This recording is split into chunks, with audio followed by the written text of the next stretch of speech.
When Ralda, the Allfather, gave children to the mothers of mankind, he laid one language in all tongues and on all lips.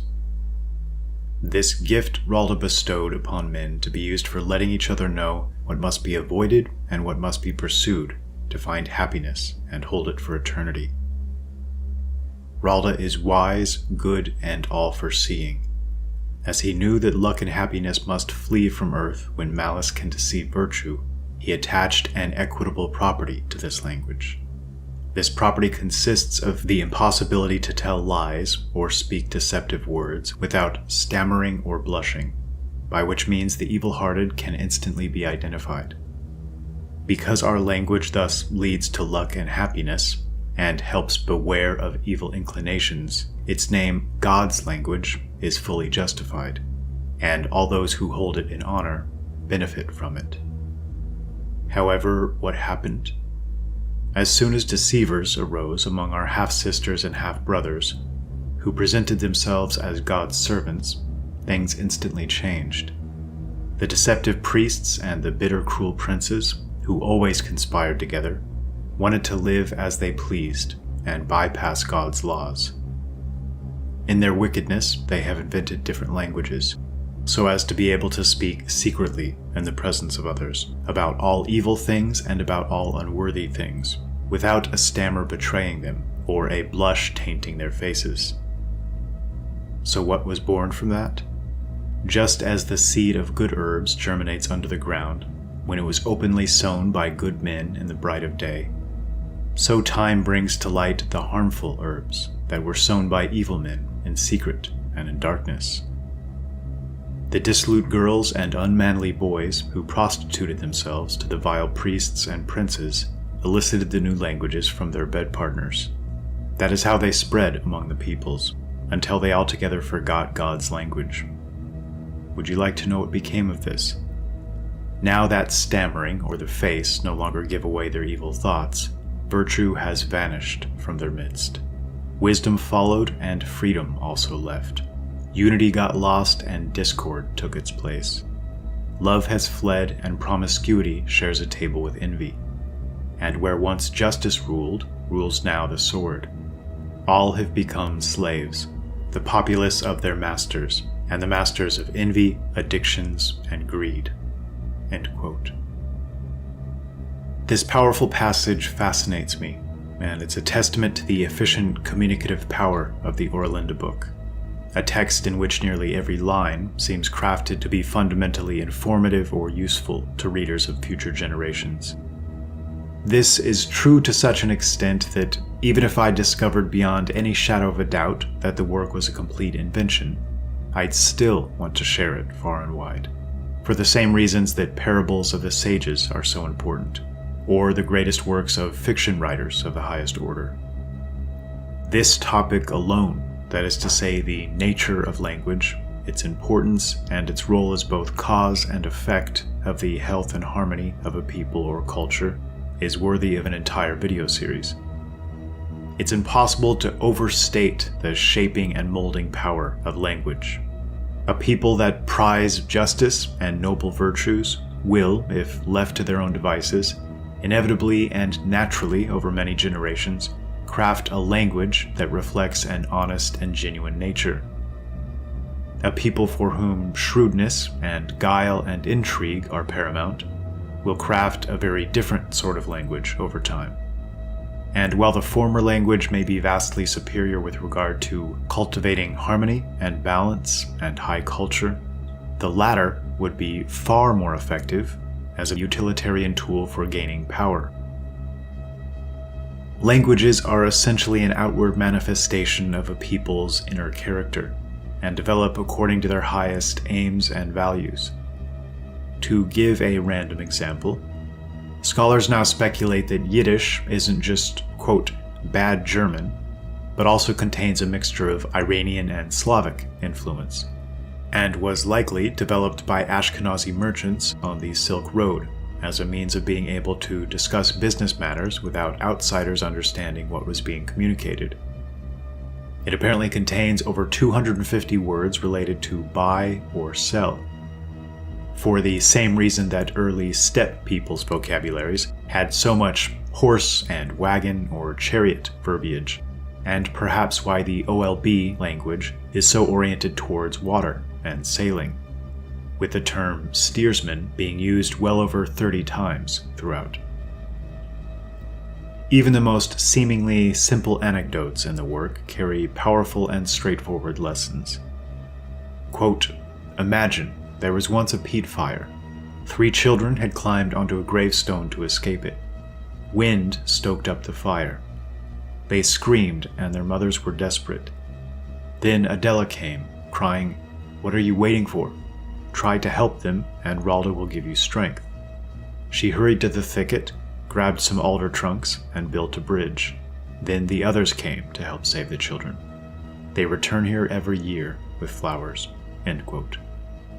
Such a simple story, yet one that so purely and directly communicates the concept that when you're certain you're acting in a net positive manner, according to God's will or higher principles, you must proceed, and in doing so, you'll be granted an unshakable strength and confidence. In conveying such stories and ideas, and virtues and conceptions, they seem to understand clearly that if a time should come in which they lost control of the narrative, or in which they ceased to be their own storytellers, this would mark an existential setback like no other. Quote, "Because I speak from the heart, and time will prove me right, if you want your children to remain true Freyas, not to be conquered by either intrigue or force of arms, then make sure your daughters become real Freya women. Teach the children how great our lands once were, how great our ancestors were, how great we still are compared to others. Tell them of our heroes, of their heroic deeds, and of distant sea voyages. These tales must be told at the hearth, outdoors or anywhere else, in times of joy or tears." End quote. And I don't think this was voiced for reasons of arrogance, but for reasons of utility. A focus on the ideal and human greatness as a means to inspire future generations to seek to emulate the examples. A people stripped of such inspiration are a people paralyzed, weak, and fading. Modern storytellers, those who craft the narratives and storylines for movies or television, have taken to glorifying the, quote, "everyman." But of course, this comes with a hidden cost. A culture that turns its back on its heroes eventually becomes a culture incapable of producing heroes, one that gravitates away from human greatness and towards a cynical nihilism. There's another segment of the text in the OLB, from a quote shared in a previous video, that I've come to believe might be deeply significant. In speaking of the corrupt princes and priests that seem so intent on their destruction, quote, "These know that we are their greatest enemies, because we dare speak about freedom, justice, and royal obligations." End quote. These last 2 words are striking. Firstly, one can't help but wonder what is meant by the term royal. Secondly, the term obligations, which so well illustrates the uniqueness of their doctrine and mindset.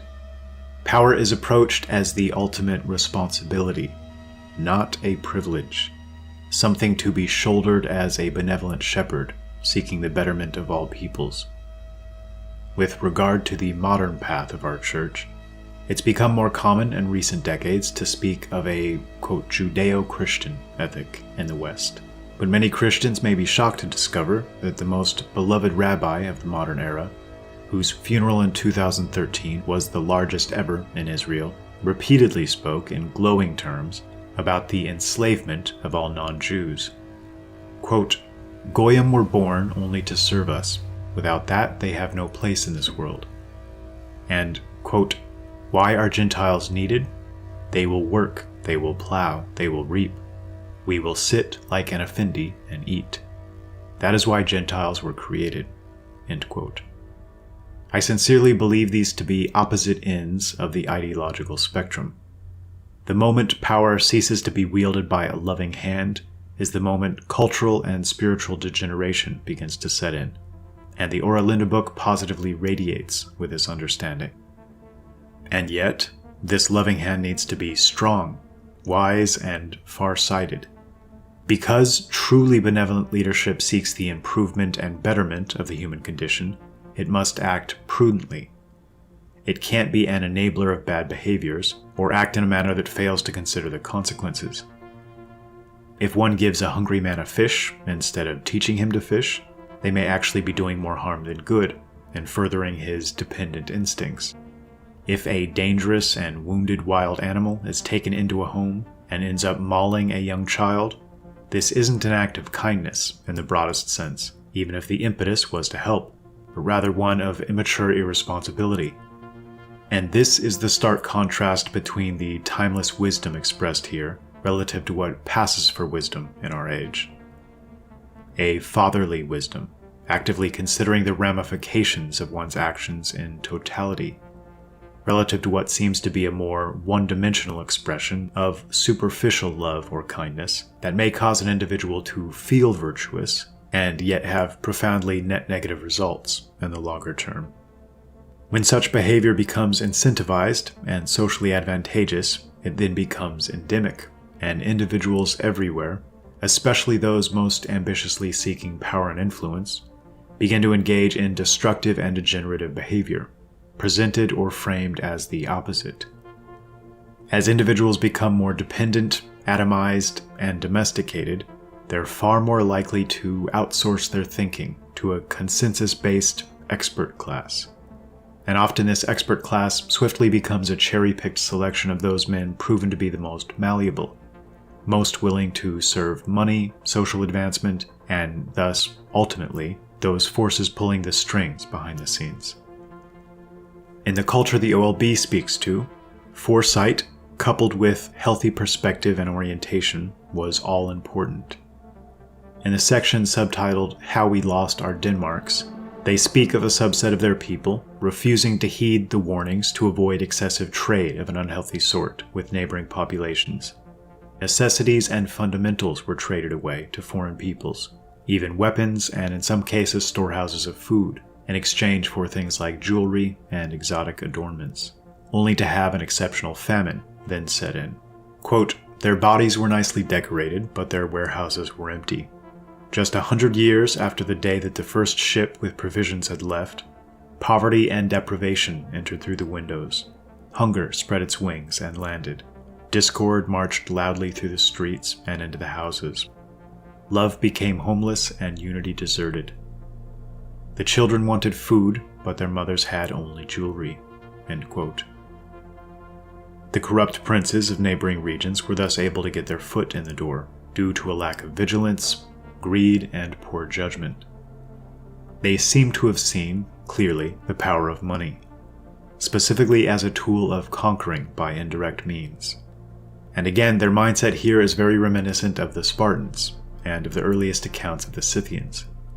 Which brings us to another interesting topic.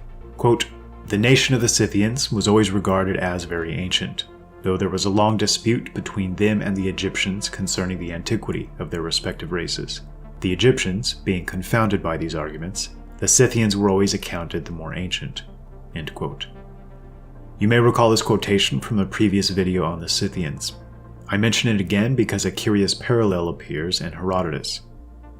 Quote, "Now, before Psammetichus became king of Egypt, the Egyptians deemed themselves to be the oldest nation on earth.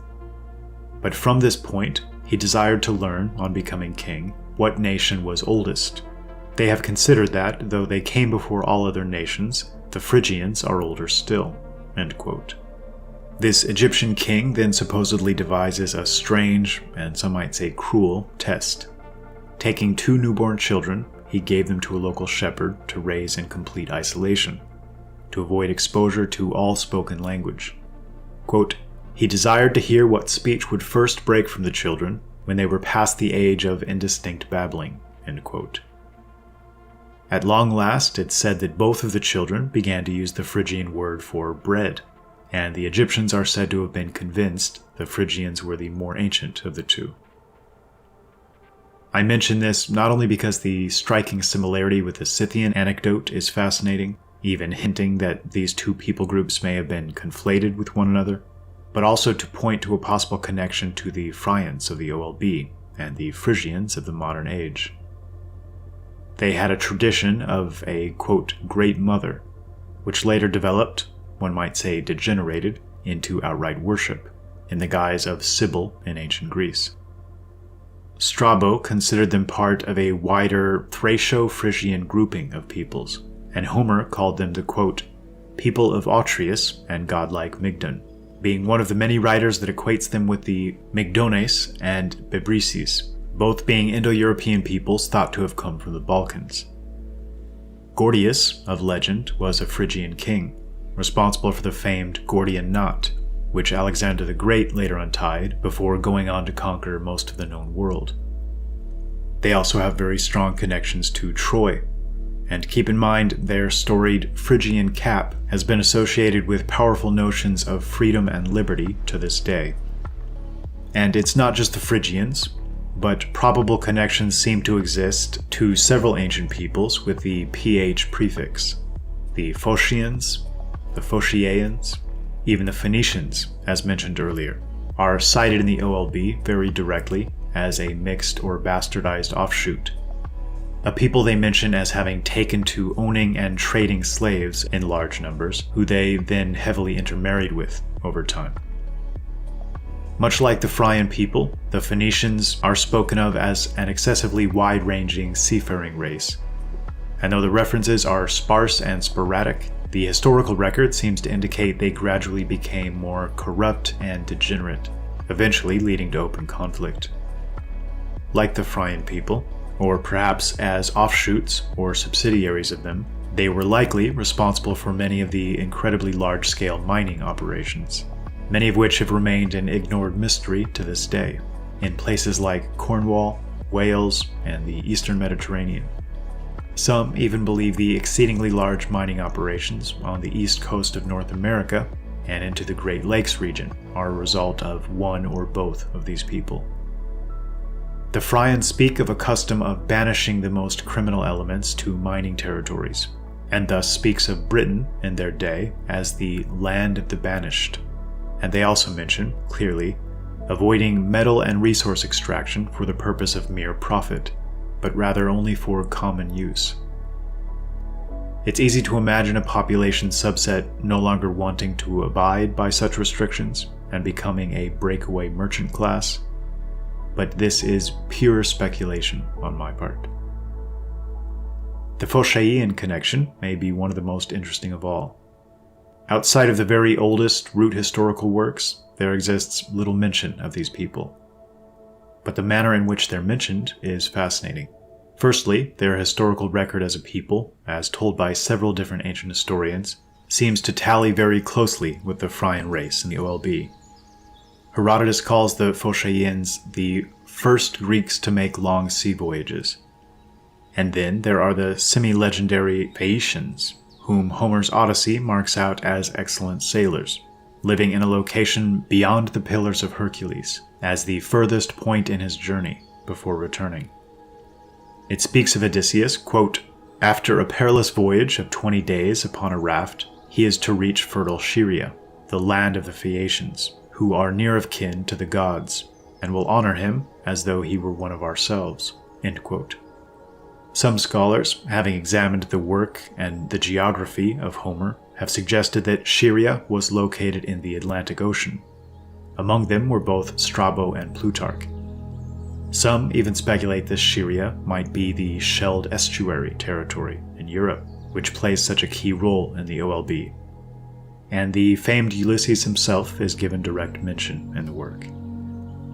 Keep in mind, Tacitus himself stated, quote, Ulysses, too, is believed by some in his long legendary wanderings to have found his way into this ocean, and having visited German soil, to have founded and named the town of Ascaburgium, which stands on the bank of the Rhine, and is to this day inhabited.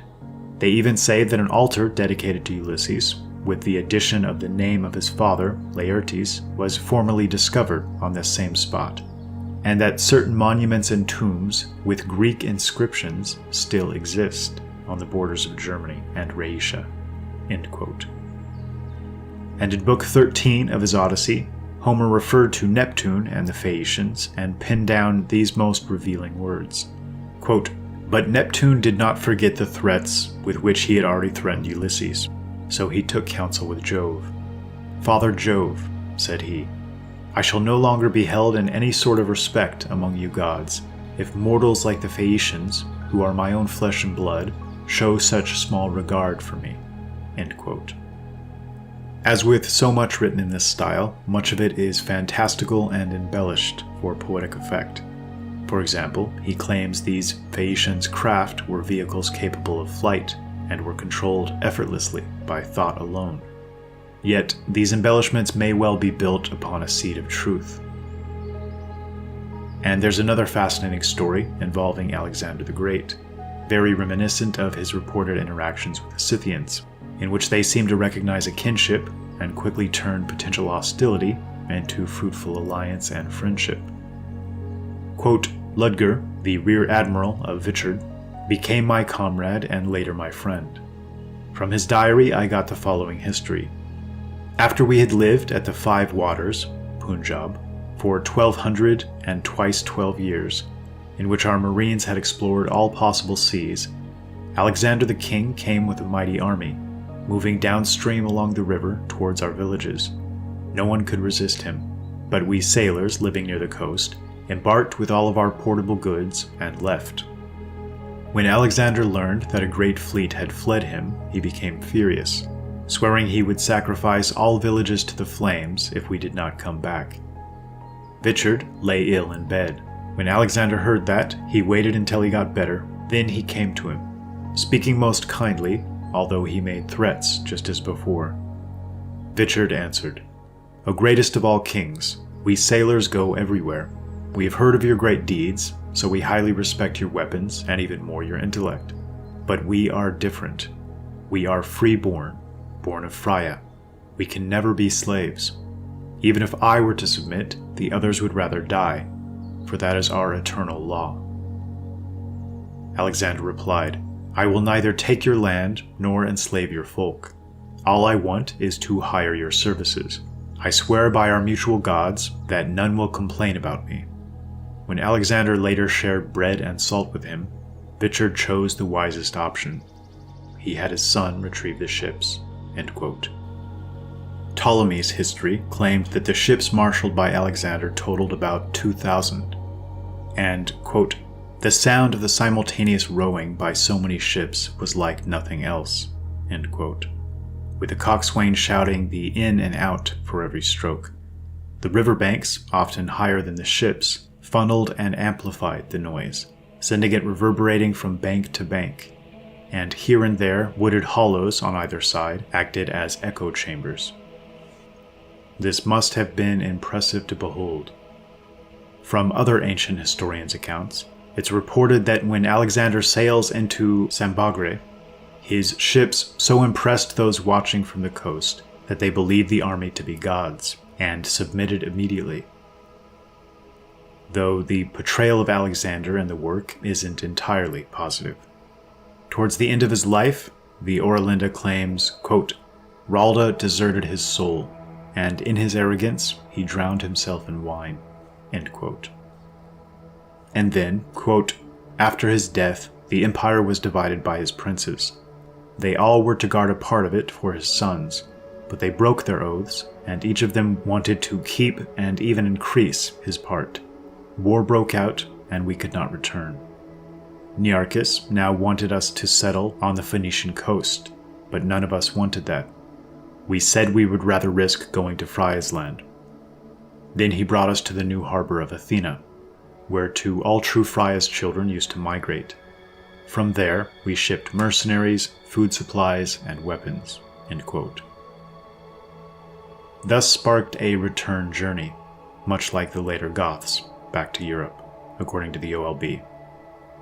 And this accords with the 17th century chronicle by Martinus Hamconius, who began his King's List with a Friso, who had allegedly migrated from India during the time of Alexander the Great. There are several references to brother and cousin peoples within Europe throughout the OLB. It tells the story of a figure named Celta and her followers creating something of a breakaway community, speaks of the British Isles initially being populated with the criminals and the shunned, and seems to speak directly about the Scots, as well as the Gauls. It also speaks to a seemingly closely related people they call the Oera, which may have an etymological connection to the Irish, though this is highly speculative, and almost certainly to Iran. And some of the noted customs and beliefs seem very similar to those of the ancient Zoroastrian element. Quote, "The Oera are not ireful, but good people, who do not tolerate or worship statues of gods. They also will not permit temples or priests, and just like us, they uphold the sacred light of Vesta, and also maintain permanent fires in their houses." End quote. The OLB speaks to several people groups, the Oera included here, that fled the rule of a corrupt priest class, much like the Frians themselves were spurred to do more than once. And bear in mind, this portion of the story, and a great portion of the overall work, takes place well beyond the more modern and recent home of the Frian people, the approximate territory we today call Friesland. They speak to living in or around, and frequent and profoundly important interactions within Greece and India, and everything in between. If anything about this portion of the work sounds implausible, I'd encourage you to dig deeper. The deeper I dive into that relevant context authored by those earliest and most trusted historians, the more I see evidence of an immense amount of migration and back and forth interconnectedness between Europe into the Black Sea region, following the major river systems, and into India, Persia, and even the Middle East. I'd ask all listening to consider that, as individuals of European descent, our connection with the events recounted by Homer, or those of India and Persia, even Egypt and Sumer, is likely much more profound and extensive than virtually any well-known historian or thinker has publicly theorized, at least since approximately the end of World War II, in which the academic landscape shifted so violently. A man named Lawrence Austin Waddell wrote a series of explosive books in which he claimed that the king's lists in Egypt, Sumer, and India, among others, seemed to be referring to the same individuals, with similar lengths of their reigns over similar periods of time, to the extent that he felt this was beyond coincidence, and that this must have been something of a singular empire at one point, even if it was in the beginning stages of a complete fracture around the time in which more extensive histories began to be written. If science were able to chart its own natural course on this front, I think we'd have uncovered a treasure trove by this point in time. And with the aid of technology and significant effort, a wealth of outstanding questions would likely be definitively answered.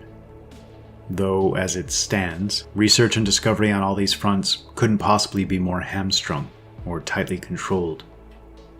And it seems to be channeled, purposefully, down paths of extreme omission. However, not all such information can be swept under the rug so easily. At least, not before elements slip out into public view. Studies carried out by scientists from the Institute of Forensic Genetics at the University of Copenhagen have concluded that all individuals with blue eyes share a common ancestor, someone who lived 6,000 to 10,000 years ago near the area by the Black Sea.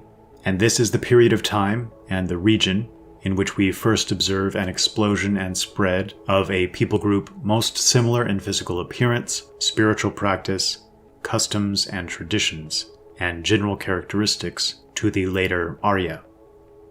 And I've come to believe the adventurous and wide-ranging spread of these very peoples led to what we call the Indo-European languages. Might it be that small pockets of this group worked conscientiously to retain their modes of thinking and living throughout the millennia to preserve their way of life, and that one of these subsets kept a surviving historical record?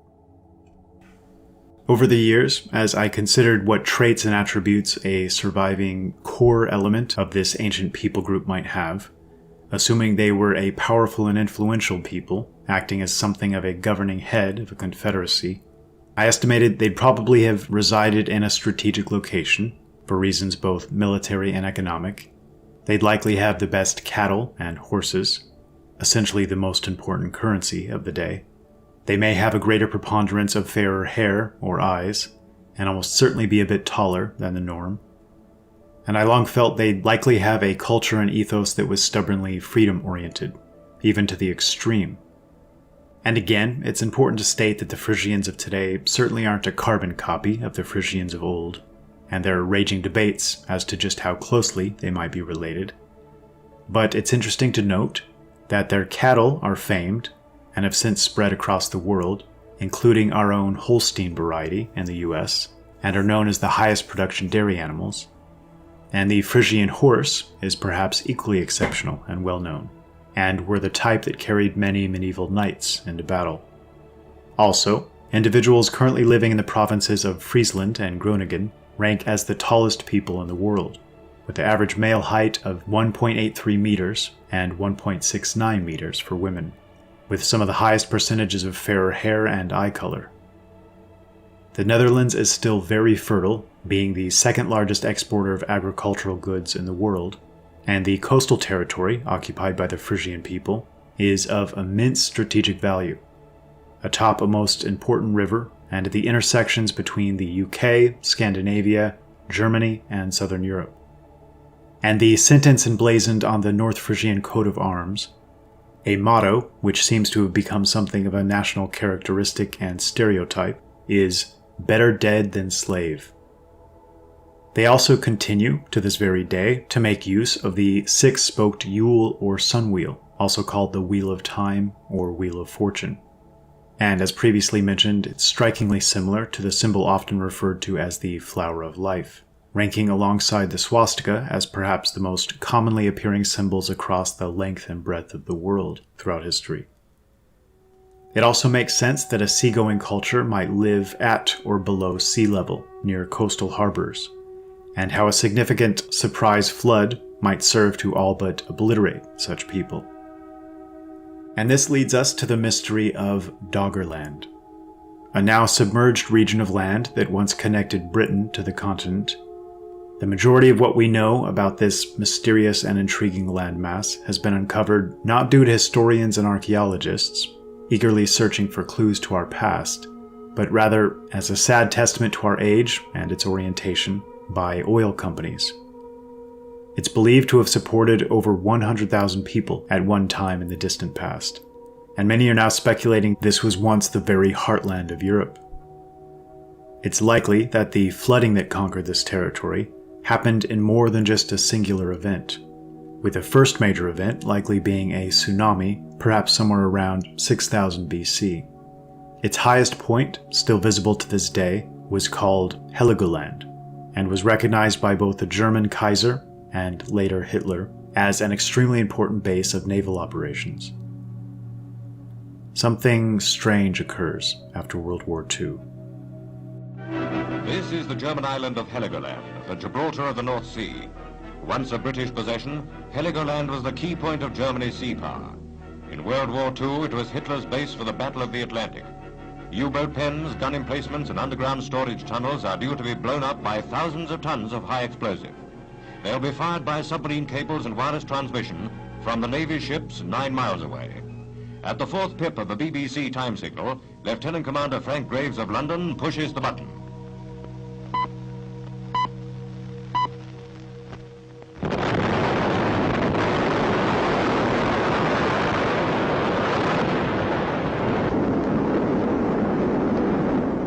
"7,000 tons of bombs, depth charges, and high explosives detonate from within the island. A 12,000-foot-high column of smoke goes up.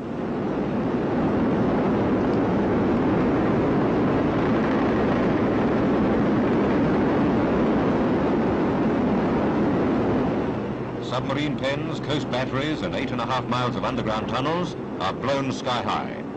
It's the biggest man-made explosion since the atom bomb went off at Bikini. And it wasn't merely obliterated, but was then pummeled with high explosive dropped by bombers with regularity for the next full decade. The entire area of Doggerland is perfectly situated and thus a likely candidate for an ancient homeland of a people like those referenced in the OLB. Burgeoning population, combined with ever-decreasing landmass, may have led not solely to massive singular flooding events in which people and cities were wiped out, but also acted as a leading cause of periodic large migrations, of that type mentioned in the OLB around 2000 BC, or that of the Goths mentioned in Jordanus Getica, approximately 1600 BC. There even exists the slight possibility that this was one large migration across a span of time, in which two branches of a population then split, only to again reunite in Europe over a millennia later. And of course, a lost large landmass, once home to an advanced people prior to a massive flood wiping them out almost entirely, opens the door to that most significant speculation regarding Atlantis, which I can't possibly cover within the scope of this video.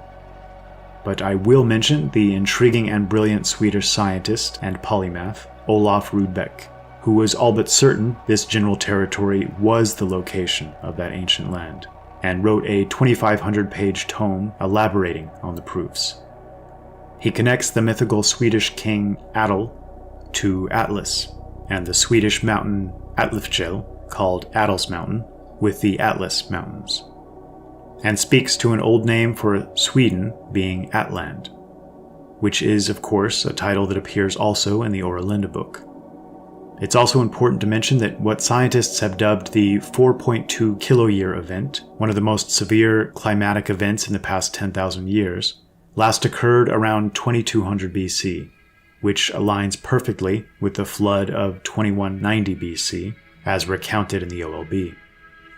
The story of a massive flood is all-pervasive in the myths and histories of several traditions, from Noah to Gilgamesh to the Norse Bergelmir or the Greek Deucalion, and standing out among so many other examples, Manu of India, a name also given to the man who developed their first civilizing laws, including the caste system. The story goes that Manu was told to build a boat to survive a coming deluge, with his family and a collection of 7 sages.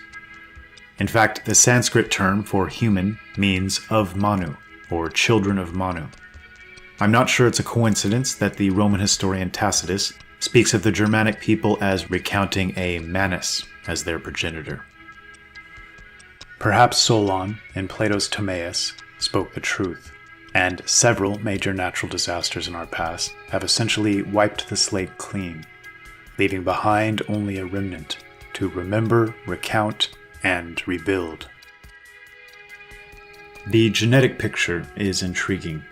The haplotype R1b U106 S21 has been deemed by some the Frisian haplotype due to its high frequency in modern Frisian populations. According to this map of distribution, one can't help but recognize the extent to which it radiates outward from this lost landmass of Doggerland. In isolation, this certainly isn't hard and fast proof of anything, because as I never tire of saying, there seems to be far more movement and migration of Western peoples than any prevailing narrative suggests. But because the culture outlined in the OLB seems to be a relatively isolated seed population, willing to spread outwards but never allow foreign populations to spread inward, it may make sense, all things considered.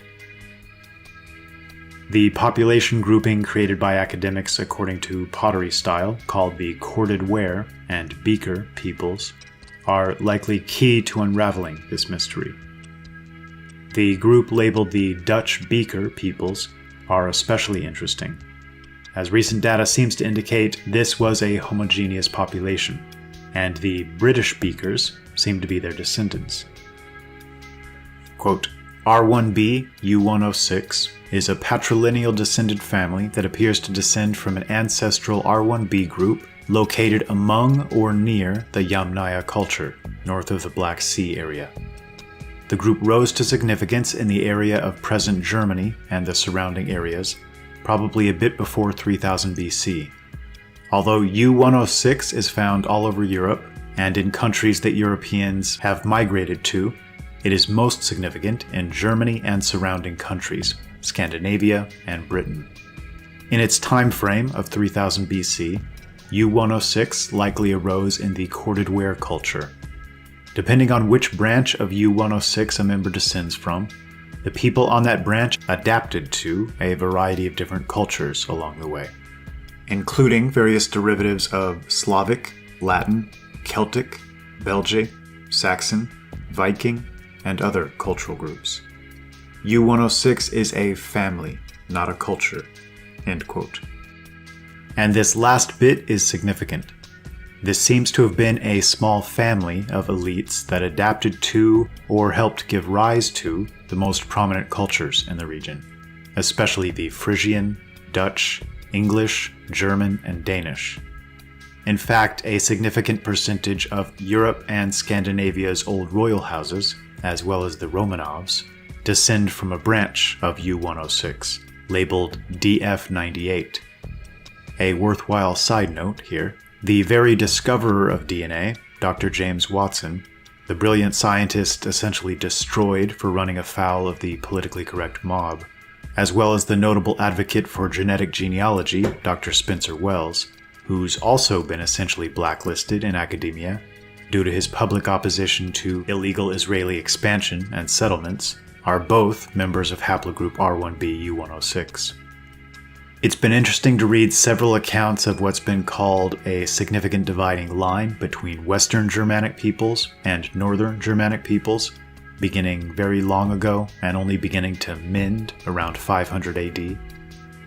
I believe the Western group, to which the Frisians and U-106 belongs, was likely a seafaring element of the larger family, dominating the high seas, long trade routes, and being unmatched explorers and sometimes friendly colonizers of distant shores. Whereas the northern element, likely containing the Goths or Scythians or whatever one might wish to call them, seems to instead dominate the land, from the Black Sea to northern Germany, with a Viking element that mastered the rivers on this route, and later left quite the genetic trail, visible to this day, in river-adjacent cities and settlements along the way. And to further illustrate the connection to India, it's recently been discovered that one of the specific genetic allele markers that allows the body to process lactose, common in modern European populations but far less common in others, is still found in high frequency in northern India. Quote, "Most of these have independent origins, but remarkably, the lactase persistence allele in India is the same as the European allele." End quote. As touched on in previous videos, numerous historians from the ancient to the modern spoke of the broader Germanic people group as something of a seed population, a wandering tribe from which branches constantly spring. In fact, William of Malmesbury, writing in the early 12th century, went so far as to claim that the very name itself comes from germinating so many men. Quote, "As the pruner cuts off the more luxuriant branches of the tree to impart a livelier vigor to the remainder, so the inhabitants of this country assist their common parent by the expulsion of a part of their members, lest she should perish by giving sustenance to too numerous an offspring. But in order to obviate the discontent, they cast lots who shall be compelled to migrate. Hence the men of this country made a virtue of necessity, and when driven from their native soil, have gained foreign settlements by force of arms." End quote. He gives as instances of this the Vandals, Goths, Lombards, and Normans. Everywhere we find evidence of the prevalence of this custom. The story of Hengist and Horsa is of the same kind. The custom appears to have been common to many different nations or tribes in the northern parts of Europe, and points, consequently, to the pressure of an increasing population and to diversity of origin among the settlers known as Saxons, Angles, and Jutes in England. It's also interesting to note that the term Saxon is used almost interchangeably with Frisian, or Goth, by several writers, and that in Caesar's account of the German tribes, he mentions a tribe or nation called the Cherusci at the head of a great confederation, and that as long as we find the term Cherusci used, Saxons are not mentioned. But as soon as the Cherusci disappear by name, the Saxons magically appear at the head of their own confederacy. And there's a term I've continually run across when reading histories of these peoples. Importantly, and I believe revealingly, I've heard it used only in conjunction with the Scythians, Goths, Frisians, Germans, and Saxons. It's the qualifier true, as in true Scythians, which seems to indicate there was a genuine population, and subsequently others who were less so, but later came to be known under the same label. The greatly informative historian and writer Thomas Shore lists Frisians, first and foremost, when discussing what he called the true Saxons. Quote, "The question, who were the true Saxons, i.e. the Saxons specifically so called in Germany, has been much discussed. The name may not have been a native one, but have been fixed on them by others, in which case, as Beddoe says, it is easier to believe that the Frisians were often included under it. They may have been, and probably were, a great, martial and aggressive tribe, which spread from the country along the Elbe over the country of the Weser, after conquering its previous inhabitants, the Boructari, or the Bructers. Such a migration best accounts for the later appearance of the Saxons in the region, which the Old English called Old Saxony, and erroneously looked upon as their old home, because their kindred had come to occupy it since their separation." End quote. The relationship between these two populations within the OLB seems key to understanding the broader picture. The Frians speak of having a burg and a burg maiden in Saxon lands. Initially, the Oralinde speaks of the Saxons as simple, rough, though brave and honest folk, and the dynamic between the two seems very reminiscent of the Spartans and Athenians. Though friendly, and with the Saxons being an ever more simple version of the Spartans, and the Frians being perhaps a stronger and less materialistic version of the Athenians. But over time, and from necessity, the two populations draw ever closer, until finally, when the Frians experience something of a collapse, it's mentioned that they all essentially flee to and merge with the Saxmen. A snippet of the devastation, dated to approximately 300 BC, is as follows. Quote, 8 years later, I heard that our burg maiden had been promiscuous, that some burg masters had collaborated with the Magus, and that many people were on their side. Division was everywhere. Children revolted against their parents, righteous folk were murdered in cowardly fashion. The old spinster who revealed it all was found dead in a ditch.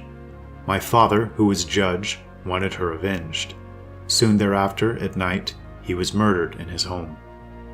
3 years later, the Magus ruled without resistance. The Saxmen had remained faithful and wise. To them all the good people fled. My mother died in the midst of it. Then I fled to the Saxmen like the others." End quote. It's been recently discovered that this ethnic and cultural group was responsible for early major invasions or settlements in Britain, and the initial steps in the establishment of Britain as we know her today, with genetic studies showing an almost total displacement of native Briton peoples, to the extent that the vast majority of those in Britain today are descended from this population and their later brethren, the Vikings, to a greater extent than to the more indigenous Britons. This early Saxon-Frisian settlement of Britain has been compared to the later settling of North America. To quote Thomas Shore again, quote, "They apparently point to conditions of early settlement somewhat similar to those under which the townships are formed in many instances in the western parts of the United States and Canada. There, immigrants of various European nations are forming their new homes in separate communities of their own people, while others in neighboring townships who are doing the same are of other races, and are strangers to them. The newer Anglo-Saxon race is being rejuvenated on American soil, as the older stock was by similar conditions formed in England." End quote. New Amsterdam in the United States, later to become New York, was initially almost wholly populated by Frisians. J.R.R. Tolkien and Thomas Jefferson had a special fascination with the Frisian and Saxon peoples, and both had a deep understanding of the historical context surrounding them. In fact, Tolkien was authoring Finn and Hengist as of his death, which speaks to two of the most influential figures in early Europe and a most pivotal moment. and posits that Beowulf was a tale very much rooted in historical reality. Tolkien seems to believe very strongly that the Frisians were an influential people with great reach. He speaks to Frisians in special positions in the Roman army, speaks of the English being well acquainted with them long before the Frisian and Saxon settlements and displacements began to take place, and says, quote, "After the settlement in Britain and the decline of Saxon piracy and sea power, the Frisians entered on a time of maritime prosperity and fame in the northwest. Indeed, if my final reading of this problem is correct, they were already, in the 5th century, very powerful, if not indeed the chief of the loosely connected Anglo-Frisian tribes of the northwest." End quote. The Vikings, certainly the top of the predatory food chain with few enemies to fear, seemed to raid several neighboring peoples and yet consistently avoid the home base of the Frisians. In my estimation, likely due to kinship ties and a resulting mutual respect. Though it should be mentioned, the Frisians throughout the historical period certainly seem to have an exceptional reputation with regard to martial prowess. In the OLB, it mentions a strict custom of devoting 1 day in 7 to military training. And after the pivotal reign of their first recorded king, Frisizo, said to have arrived from India, the culture gradually seemed to move to a war footing. They're mentioned as among the most effective and brutal fighters in the Crusades, and interestingly, historians of the day mentioned them uniquely and separately, by name, differentiating them from other Germanic peoples, for example the Frisones and Teutonici. Quote, "The church knew exactly how to press the right buttons, and thus spoke about the honor of Christ that had been affected by the Saracen Muslims and the Malmuks. Honor was still an immensely important thing for the Frisians. Stories have been passed on about the Frisians leaving the battlefield to fight elsewhere when the Crusade command stalled the attack too long. They seemed always to be positively eager to fight. Apparently, as of this period, they tended to carry a round shield, a sword, and a spear of approximately 4 meters length, which in their homeland doubled as a means to jump across ditches and small creeks. Did you know the Frisians once conquered Rome? There's a fascinating saga that speaks to the Frisians being used as a special forces unit of sorts to retake Rome after a rebellion. Wikipedia states, quote, "The saga relates that Magnus was the leader of the army of Frisians in the conquest of Rome.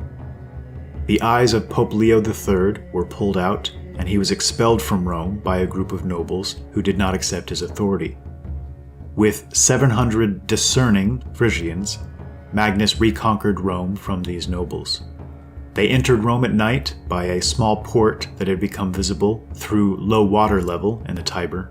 Through the Flavian Gardens, they went to St. Peter's, and when they were discovered there, a battle ensued. Magnus flew his banner clearly visible on the top of the church, creating confusion. There were no prisoners, and the Frisians were in St. Peter's Square up to their ankles in blood." End quote. For their exceptional service, they were then offered tremendous rewards of all varieties. Yet, true to form, they expressed no interest in these, and asked only for a promise of an eternal recognition of their freedom and independence.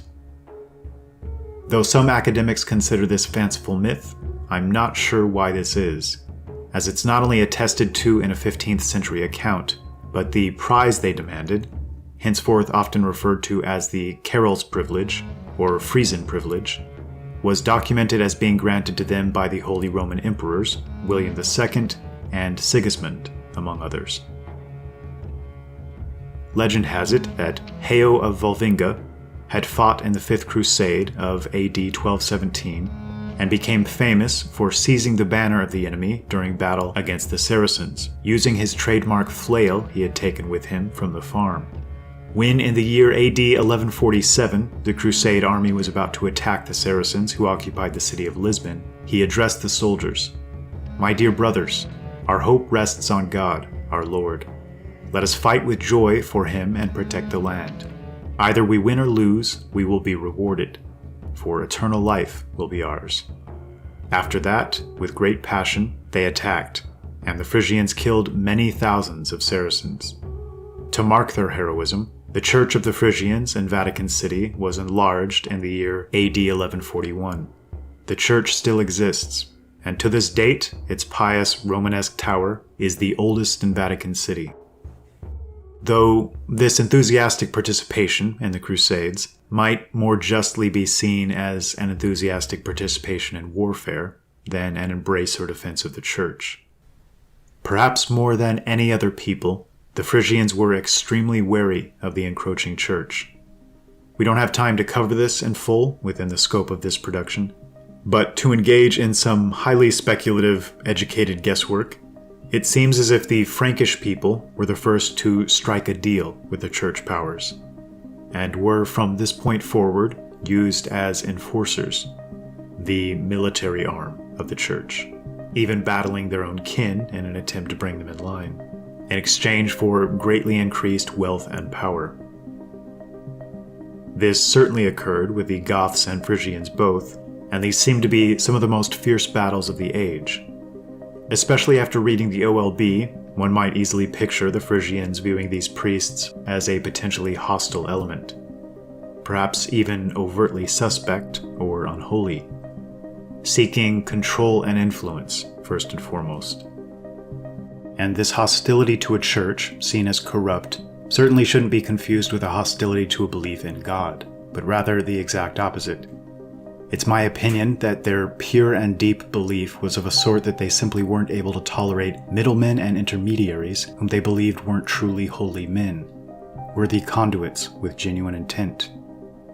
The church, because it inevitably doubles as such an immensely powerful influence and control mechanism, has always been a mixture of some of the best and worst, with an ever-present threat of the latter taking the reins completely, the moment a profound vigilance and watchfulness ceased. To interject my own opinion here, I think our present Pope and his circle of leadership in the Vatican proves their instincts correct. And to end this part 2 of a 3-part series, here is how they describe this foreign force.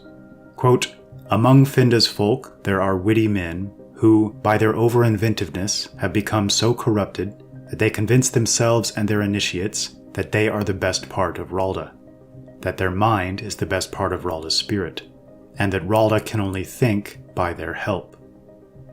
The notion that every creature is part of Ralda's infinite being, that they have taken from us. But their false reasoning and ungovernable pride have caused them to stray from the righteous path. If their mind was like Ralda's spirit, then Ralda would be very stupid, instead of being sensible and wise. For their minds always work like slaves, creating beautiful images which they afterwards worship. Rather, Finda's folk are a bad folk, for although their pseudo-wise men convince themselves that they are divine, they have created false divinities for the uninitiated, everywhere proclaiming that these divinities have created the world with all that is therein. Greedy divinities, full of envy and wrath, who want to be honored and served by the people, who want blood and sacrifice and demand rich offerings." End quote. And finally, we've covered in previous videos how both Goths and Scythians' leadership and royal lineages experienced numerous strange deaths due to poison, especially around the time of Justinian and Theodoric. In the OLB, in the final lines attributed to the Minos of legend, he pins this last anecdote and piece of advice. Quote, "Once I found poison in my food. So on one occasion, when a ship from the Fleet sailed among us, I quietly took my leave.